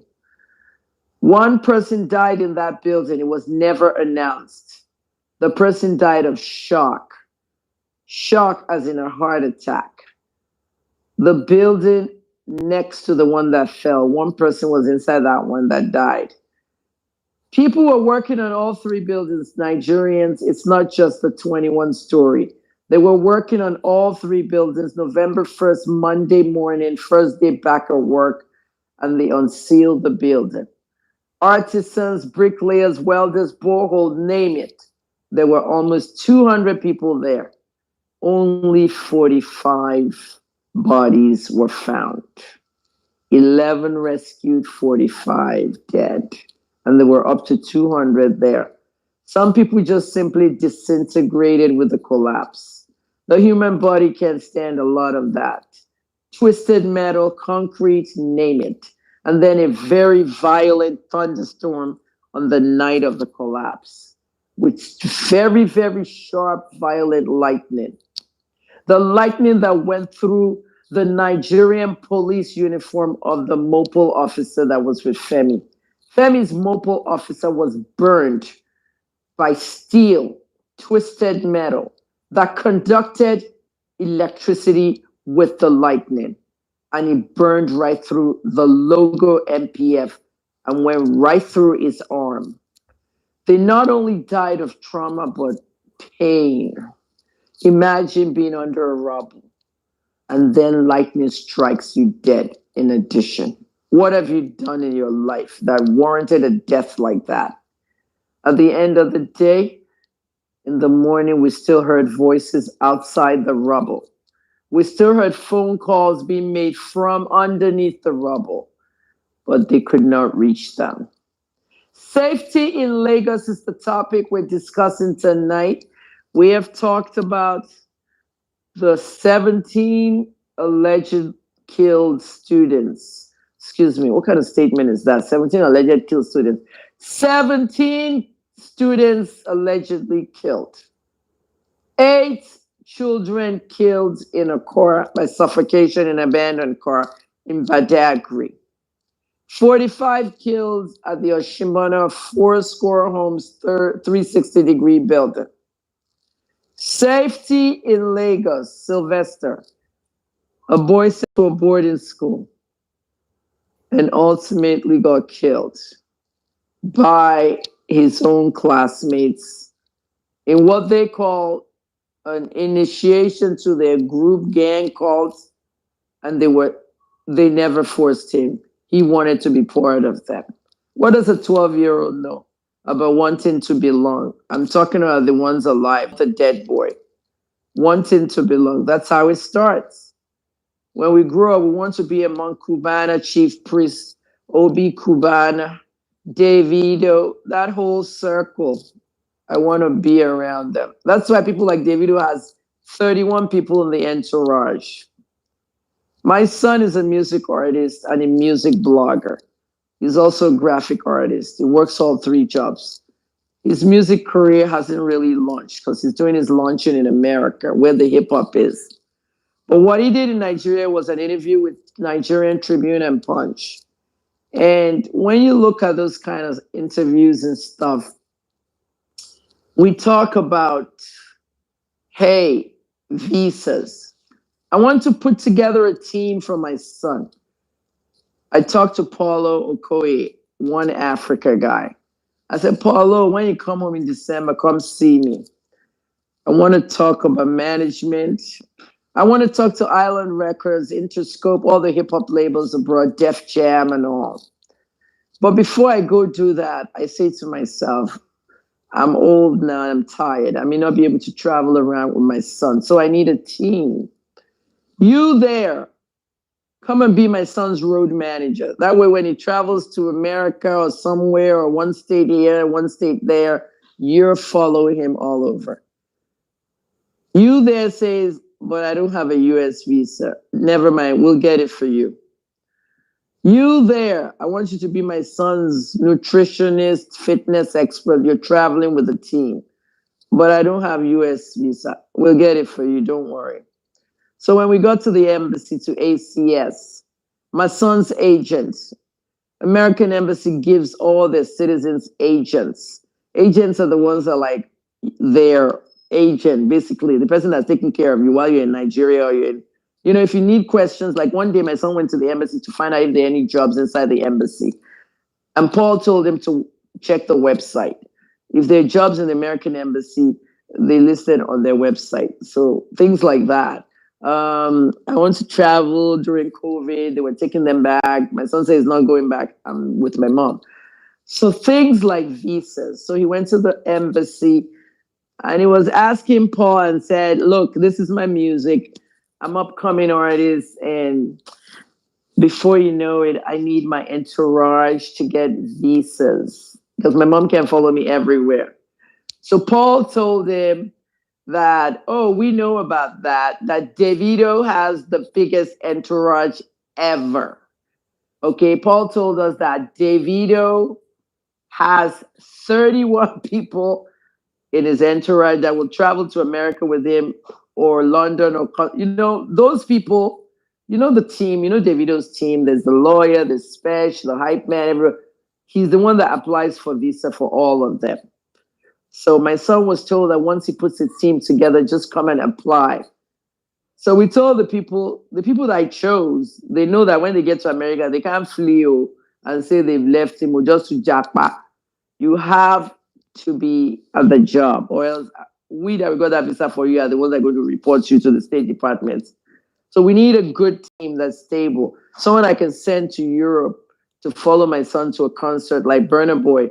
Okay, Bosse is very young. I mean, I'm older than Bosse, let's face it. Bosse still has all that strength. I don't have strength to be traveling up and down the place. You know what I mean? So Burna Boy's mom manages, and there's a road manager that follows them and everything. So when you're going to apply, for things like that, you might have a big entourage, small entourage, depends on what you have. So safety is important in the entourage. It's really funny because the only person that they always deny the visa is Chioma. I'm not going to get into that. Chioma has always denied a visa because she was in some kind of thing, and I don't even want to discuss it. It's on my YouTube. You have to go scroll real good. You'll see the reason why she can't enter. Why Chioma can't enter the US. But anyways, they're not together anymore. They're friends. But at the end of the day, I've done my own part on that. Entertainment news, investigative, blah, blah. When we tell you entertainment news, you say we're bullying a celebrity, Don't you know celebrities fight me so I can make their name trend? I know their trick. They fight me so I can make look at that Ruth Cadry, this ugly thing. She looks like a monkey, light-skinned monkey. She's there, calling me names, saying that I'm looking for giveaway when I don't even look for giveaway. I crowdfund my work. And then she's calling me a bully because I'm saying that DJ Switch was picking up bullets, unused bullets on the ground, and NTA camera caught it. You'll all be shocked when that comes out. She'll be like, Mohammed has the tape now. I'll be sipping my tea watching you. Safety in Lagos. So I'm done with this. When did I even start this thing? I don't even know. It might have been 5 or 6 o'clock. As I wrap up this thing called Spaces, there are 3 requests, and I'm going to ask a question. Let's make it short. Your first name. Hi, Dr. Kemi. Your first name and your question. Period. That question has to do with safety in Lagos, and it has to do with journalism, KTM Journalism Institute. Because you guys are not blind. You're seeing what the media is doing. One question. Hi, Dr. Kemi. I'm in London, England, where you are. And the question. 17 people may have died yesterday in Ojodu. Students under the age of 19. And we're hearing that only 2 died. Are we going to continue this stuff in Nigeria? There's a lot of information going wrong out there that the media is not giving information about. The Badagry children, we heard that they died in an abandoned car. Then we heard they died in somebody's car. We don't know until someone from Premium Times went there and interviewed two of the fathers. Sylvester, we heard they have flown the kids abroad to hide them from prosecution. We heard this, we heard that, but everybody's in juvenile detention. The adults are in custody. Like those three housemasters now, don't you think their wives would be talking to me? There's a lot going on that you need to know that journalists are not doing. And then Femi Oshimono's high rise. The panel is about to be updating people now via the governor. Why should the governor be updating the public through the panel that he swore into secrecy? Why is the media not asking the questions from the governor? The governor showed up at that scene 3 different times, including one with Tinubu. Why are the media not asking questions? What's going to happen to the homeowners? Their money. Why hasn't been any professional representation being at the scene? There's no professional representation. Nobody has showed up at that place and said, hi, the media has even left. Hi there, media. My name is Kemi Olunoyo. I'm representing Fourscore Homes to speak. Nobody has been there for PR or nothing. So let's air your question. The first person that requested has even gone. So now who do I pick? Please, I need 2 minutes, okay? Just say your name, where you're calling from, and your question. This is Ernest. I've spoken to Ernest before. Everybody's scared of me. Scared of Kemi Olunoyo. After you abused me, you think I don't know everybody on this page. One guy came on this page abusing me, and when I noticed him, he ran. Ernest, talk to me or mute your mic, please. Good evening, Dr. Kemi. How are you, Ernest, dear? Where are you again, Ernest? I'm in Italy. That's right. Edo State, Italy. Ernest, what's your question? Look at all the bad news in Lagos. Yeah. Look at children dying left, right, and center. Man, I'm just kind of surprised. I'm just surprised because it's so painful because at least December period, strange things are just happening in Lagos. It's not easy. You know, I went to a First Bank last week, and I saw this woman dressed like Santa Claus, Mrs. Claus. Yeah. Even the woman was sad. Like, how the hell am I even going to do Father Christmas this year with all these children dying? So, what was your question about the way the journalists have handled this? I'm not surprised. This is Nigeria, so I'm not surprised. I'll just Let me give you a specific question. Do you think 17 children died yesterday? Did you at least see the photo? Yeah, I saw the video, but I didn't see the picture. Only you didn't see the picture? No, only it's the on video. Snapchat. You should be able to, it's on Snapchat, but you should be able to see it now by just Googling it. Somebody has it, you know. When I Googled it, you can actually see it. You should be able to Google it. It'll come up now. But there were 17 people on the ground, 17 students, and wearing green and white on the ground. And I don't understand. What I want to know is if 2 of them have died on the ground, where are the rest 15? Are they receiving treatment? Where? Who are they? Where are they? Because it doesn't make sense. No journalist is digging out this story. They're just going by what the government says. They're going by the numbers the government puts out. That's it now. That's Nigeria. Me, I'm not surprised. This is Nigeria. It has been happening right from time. So nobody cares except the government. Maybe they will just, put bring out what they like. Understand? Apart from maybe you saw it on Twitter, people will just be jumping on it. So apart from that, there's no journalist in Nigeria that will just go straight and investigate what really happened. No, and you've seen that. I'm not surprised. And you now see the reason. I saw the picture now. I've seen it. I've seen it. You've seen it. It's you now see the reason. Yes. Exactly. You now see the reason why people like me don't work for media houses, because they will gag you and the NBC will also gag you. They will not allow you to talk. I have been to so many interviews. Look, when I left Arise News after Hush Puppy, I was offered a job. After Hush Puppy, I was offered to come and do a show on Arise, my own show, and I declined. I declined because of my own personal reasons. There are many personal reasons in Nigeria. Yinka Odumake, the activist that died, he did not pay my salary when I was at a station. It was not just me. The whole station did not get money. I worked there 30 days and they couldn't pay my money. He owed me 900,000. And his director of news, his director is still working there. And they know they owed people 3 months' salary. And people left one by one by one, and everybody went to 32 FM, Splash FM. But we complained. I did all kinds of stuff. I called Fanny Kayode to talk to him. He did not listen to Femi. Femi said it's best if I sued him. If I sued Yinka Odumake, do you know like everybody else would blacklist me? Or you don't know? Yeah, that's exactly. So when he died, I used it to troll him and his wife. And people are saying, I saw it. You saw it. People are saying, why didn't you talk about it when he was alive? When I trolled him, did you not see me crying in the video? Did you not see me crying? I was crying because I was really upset and I was really sad that he could do something like that. Then somebody came on the tweet and wrote, what Kemi Olunloyo is saying is true. We all worked there and he did not pay us. We all left one by one until they found a sacrifice under the director's desk. Can you believe it? The director, Dotun Sasheyi, if you are listening wherever you are, we found the sacrifice under your desk. You were doing juju so that people cannot ask for their salary. Well, it didn't work for me. I left. I did 30 days of newspaper review at 6:30 to 7 a.m. The newspaper review cost them a lot of audience because after 30 days, the funny part, the funny thing is, Nigeria, there's nothing like a contract. That's the biggest problem. Here, this place where I'm living, you sign a contract, they will give you a contract. So they must pay you your salary. We have a contract. They didn't honor the contract they had us sign.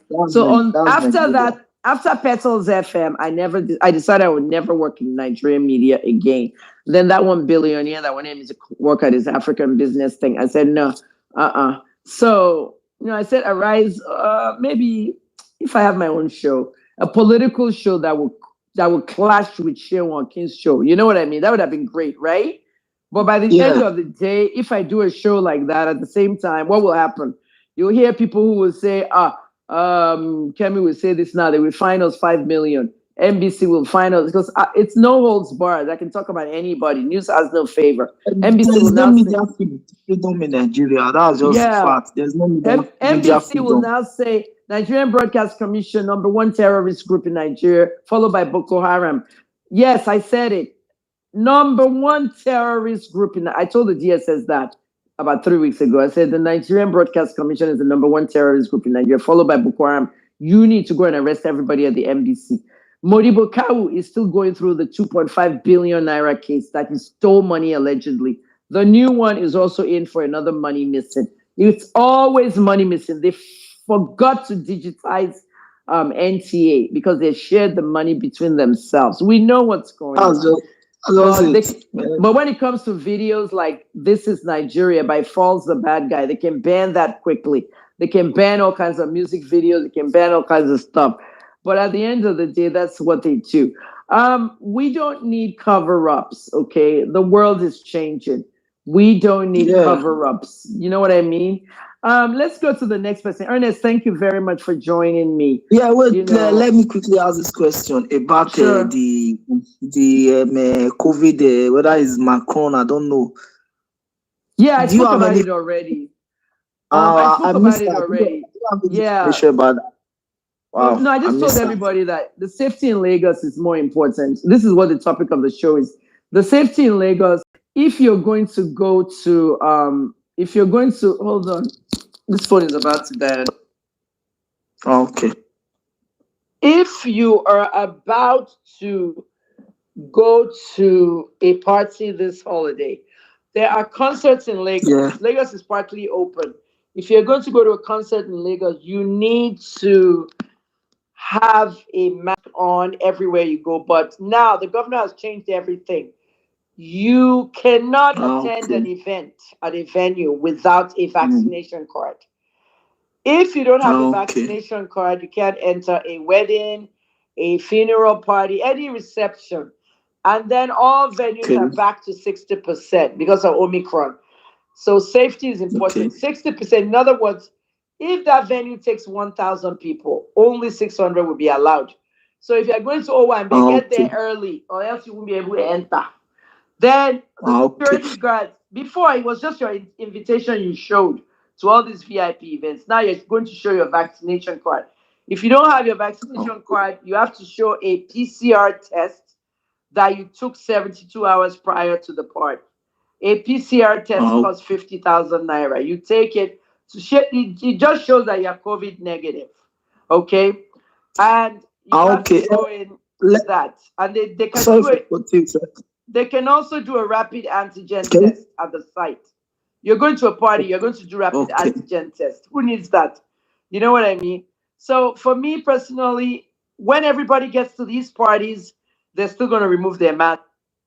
They're going to eat, they're going to hug, they're going to do everything. Yeah. And they'll be fully vaccinated. It's better you stay at home. That's just it. It's better you That's stay at it. home. Stay Stay at indoor. home. They're fully vaccinated until they all test positive. That's what happened on Saturday. That's what happened 5 days ago in Lagos. A big wedding in Lagos. Everybody tested negative. When I say everybody, a lot of people that went to that wedding tested, a lot of people that went to that wedding tested positive for COVID. Whether it's Omicron, we don't know. But I have two brothers who came from America for that wedding. It was an American wedding. When I say an American wedding, two Nigerians got married in Lagos and they came from America. Their family and their friends joined them. It was a big wedding. I can't even mention the wedding. It was a big wedding, but as soon as everybody went home, people started feeling sick and many people tested positive for COVID. The two brothers that I know that came from the States, I couldn't even meet with them because once I heard the outbreak, I just told them that they should, like these guys brought stuff for me. Sure, you know what I mean? So it's that bad. I could not meet with them because I can't catch COVID. I'm not vaccinated and I have a very bad immune system. I have asthma. So it's like, they actually wanted to give me some money. Okay. The guy wanted to give me some money and I wanted to, see them, but because they were exposed to that wedding, he had to wire the money to me, and I said, when I come down, I'll see you. Now they had to go and get the PCR test. They traveled yesterday. The PCR test was negative.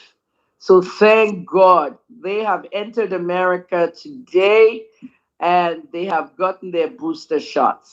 So that was that. They were very lucky. Some people were not very lucky. Some people are still sick. Yeah. Did you see Tokema Kinwa? She had COVID earlier. She had, when I saw that post, I said she had COVID. That was my conclusion. But wait, she had COVID earlier this year. You know that? Yeah. So she might have it again because she's saying there's a bug going around. Everybody's it's COVID. Everything she listed out was the symptom of COVID. Everything. Right. She might have it again. But they she need to quarantine. Tomorrow, they said Eniola Badmus 20-year anniversary, all that stuff. Everybody should stay at home. I think all these events should be postponed. Even these concerts, Naira Marley and Davido and all that, they should really, because there's going to be a break. And they don't need it right now. Let me get the rest of the people because I have to go. Thank you. All right. Please. One more question. I know it's not related to this. I can't take it. I have to go. Okay, maybe some other time. All right. Thank you for your. Yeah, another time. I have to go actually because I have to leave here at 8 o'clock Nigerian time. Hello, Lekon. Hello. I think I'm not going to be able to take Lekon. One question, guys. One question. Lekon, speak. Oh, Ernest, thank you. My phone is about to die, and I have to go because if I don't charge it, I won't be able to work today. The rest of my work. Lekon is not speaking. Let me get Samzi question. One quick question. I already know you. Samzi question. Samzi, quickly.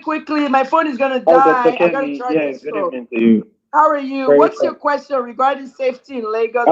My question is directed to you talking about the kids that died. My question is, in scenarios like that, why is it that the police is always fast to shooting? I mean, you could understand that. Okay, you said the students came out in large numbers to protest, right? And the police is expected to probably, curtail the situation. We all saw what happened at Capitol in the United States, and we could see that the police never shot to whatever protesters. The police didn't shoot. Damsey, don't buy the narrative you're reading on the blog. The police did not shoot anybody. They fired tear gas canisters. I saw videos and I had bullets. I mean, rubber bullets, not live bullets. Rubber bullets and tear gas canisters. That's what they're supposed to use, even in America. Rubber bullets, tear gas canisters. They didn't shoot anybody with live bullets. The kids were very. Sir, go ahead. Cut you short. My question is, why is it that police in Nigeria has this fast response to shoot at probably protesters or whatever people coming out to express that is not what I'm discussing. That is not what I'm discussing tonight, Samzy. Police did not shoot anybody yesterday. I don't want to say police has a fast response of shooting protesters. I don't want to go towards that Lekki and all that stuff, because Lekki was not police. Lekki was army. Police are supposed to shoot rubber bullets or tear gas. Okay, and when you're shooting rubber bullets or tear gas and you're a protester, or you're somebody who just wants to go and cause problems, you must be aware of what they're shooting. This is why some of us stay at home. You know what I mean? Because the minute they see them shooting something out of a gun, there are guns in America that they're not even bullets in there. They're called tranquilizer guns. Have you seen a bear or an alligator in front of a house in Florida? They shoot it with a gun, but it's a tranquilizer. The animal will sleep and they'll carry the animal away. Not every time you see a gun is a live bullet. You understand what I'm saying? Yes, I do clearly. But we're not talking about the police and all that. We're talking about the journalists and the response to safety. Why journalists are not doing more. Okay? Yes, I got that. Thank you very much. Thank you, Samzy. All right, one last person, and I'm gone. This phone I don't like when iPhone is telling you 10%. Wow, look, Patricia's here from Uganda.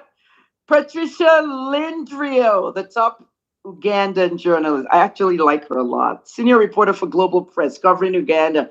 How's Uganda? Guys, you know that Uganda is having some issues with safety too. This situation in Kampala just last month, if you guys remember the terrorists are back. Some factions of Al-Shabaab and whatnot. East Africa has always been the Horn of Africa, but also the Horn of some kind of terror attacks, especially when I was younger in the United States. They bombed the U.S. embassies in 2 different countries, Tanzania and also Kenya, literally on the same day. I covered that story for my TV station then, and also I spoke to Time Magazine. It was a deadly day. Many locals were killed. I will never forget the amount of blood I saw outside the U.S. Embassy in Uganda. Very, very sad thing. But yeah, thanks for joining my space, Patricia. Everybody, Savvy Chambers, thank you for joining. Ojogu, Olubumi, Royalty, Osama, Dice, P, Samzy, Osari, Ras, everybody. Ashley Ademola, thank you for joining us. The last person will be VOA 2023. And Sean, where are you calling from and what's your question real quick? Sean? Hello? Sean, unmute your mic. Where are you calling from? Can you hear me? Shell Miracle, VOA 2023. Can you hear me? I can't hear him. This might be, what do they call it? A network issue. But he can't hear me. I want to thank everybody for joining me. It's very important that you guys stay safe. We have safety issues in countries all over the world. Okay, but we're dealing with Lagos, Nigeria now. There are many things we have to think about. This has been a very bloody week in Nigeria. A lot of people were killed in a bus yesterday in Sokoto. You guys heard about it. They burned them to ashes. People were sitting in the bus. They did not open fire to them or kill them. They threw gasoline and they burned the bus and people died. This is Sokoto, northwest Nigeria. And all the killings in Lagos continue day by day, but we don't hear about killings until it's big amount of killings, until it's big amount of things. When I say killings, I'm talking about deaths. Like these children, what can you say? They were murdered? Yes, they were murdered. A truck driver ran through them. The truck driver was speeding. They said the truck driver was speeding. That's what the chief of police said. But people said they saw the authorities chasing the truck driver. The VIO, truck, the Hilux was burned, was, broken glass, everything.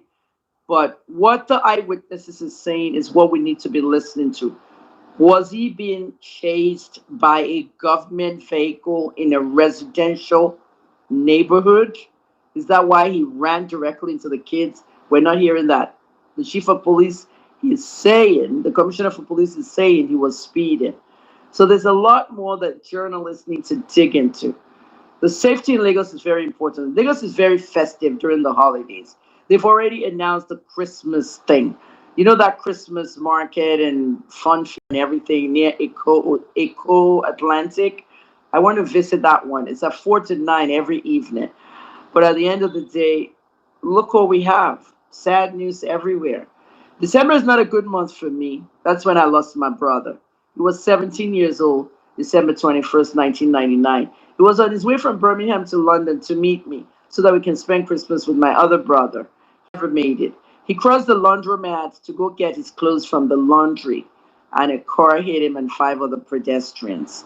Today, 3 of those ladies have disabilities. He died after life support was removed in 48 hours, and 1 fully recovered. The guy did 3 years in prison for manslaughter. 3 years. He got out in 2003. It's been 21 years since my brother died. And December has just been a very weird month for my family. Everybody in the Olunloyo family died in December. And they all died on the road. Yes, except for one person, my brother, Akitayo Olunloyo. But his accident happened on the road. On April 28th, 1978, an 8-year-old boy in a government vehicle with his sister, a 13-year-old girl, myself, and my dad, and the rest of the family in the second government vehicle, we ran into Ikorodu Road, Ali Moscow riots. The protesters pelted our car with stones, rocks. The driver died on the spot. His head was split into 2. My brother, the rock entered his head. His head was also split into 2, and blood was shooting out. The 8-year-old boy was rushed to Igbobi Hospital, went to surgery, and was in a coma for 60 days. After he came out of the coma, he was transferred abroad for treatment. General Obasanjo was the head of state of Nigeria, and he paid for all the treatment. My mother was traveling from country to country, and we were put into boarding school. At the end of the day, my brother lived 43 years on a wheelchair. There are 27 wheelchairs behind our house. It's called the graveyard of wheelchairs. Tayo lost the use of both his legs. And eventually, by the time he was 15 years old, he lost the use of his left hand. Something connected to the brain again. At the end of the day, he would have seizures, massive seizures. As he grew up, became an adult, he stopped going to school. He couldn't learn anymore. He had no idea what a computer was. We'll show him, but it couldn't be done. He had significant brain damage. On September 28th, 2021, my brother passed away.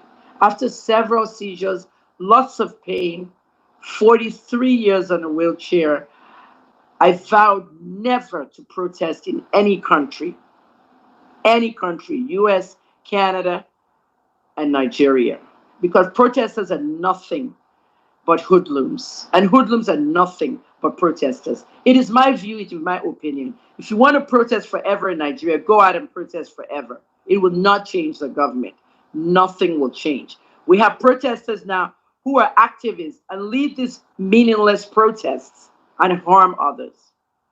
People led the meaningless Lekki Toll Gate protest, and on the night they knew the army was coming, they did not show up there. They only left the innocent protesters. Joined with hoodlums Even with hoodlums within them, they destroyed the city. Safety in Lagos was paramount, but no, everybody lost it all. My brother died on September 28th this year after 43 years on the wheelchair. But at the end of the day, he died in September, but really his accident happened on the road. Everybody in the Olunloyo family died on the road. Oyeleke was hit by a car. My grandfather, Horatio Olunloyo, had a heart attack at a bus stop. He died on the road.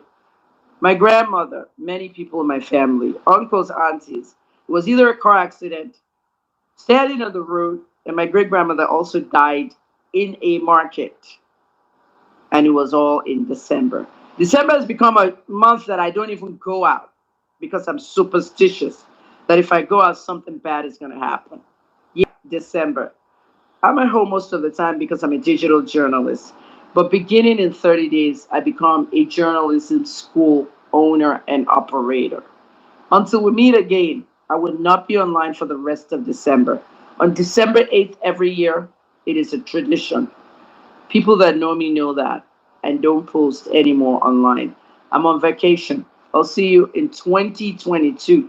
More than likely, you're going to see me back online on the night of the Grammys. Usually I come back online on the 5th of January, but I'm doing a lot of stuff outside social media. But on the night of the Grammys, you're going to see me online. Who should win the Grammy for Best Global Album? Let's see.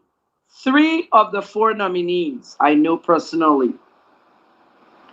Rocky Dawoodi is a good musician. I met him in Canada.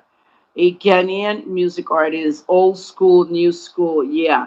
He took a photograph with my son, Rich KJT, at the same event we did, where both of them were invited by CTV to come and talk.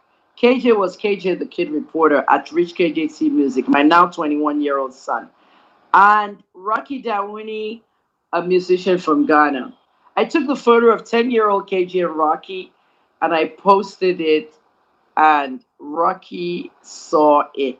He was so excited that KJ is even taller than him now, and they might even do a song together.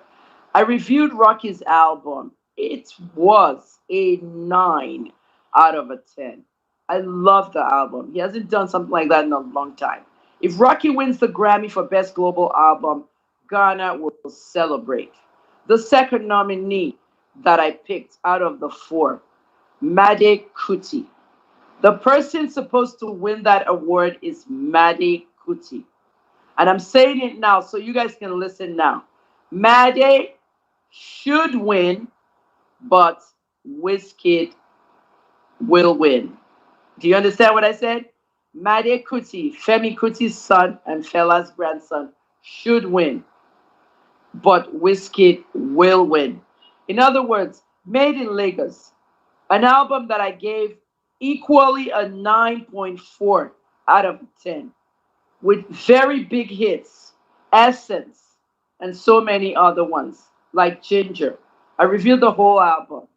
I reviewed it like I was a Grammy judge in Canada, where I was a judge twice in the Canadian Grammys.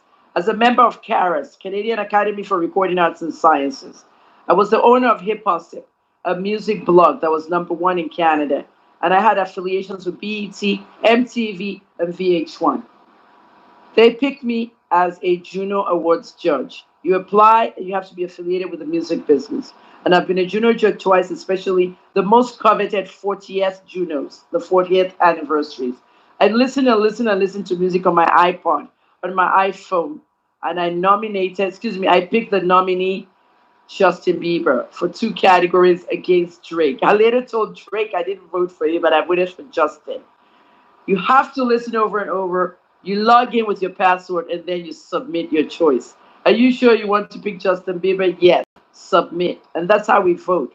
This year in the Grammy Awards, the Recording Academy of the United States, not only the judges are voting, entire members of the Academy are voting. This is why it's different this year.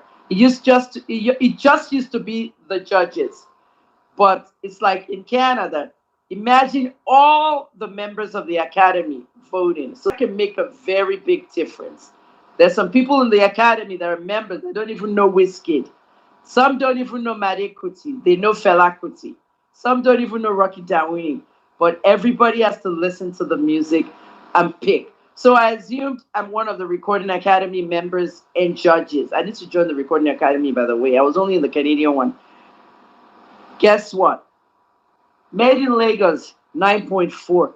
Rocky Dawini, 9 out of 10.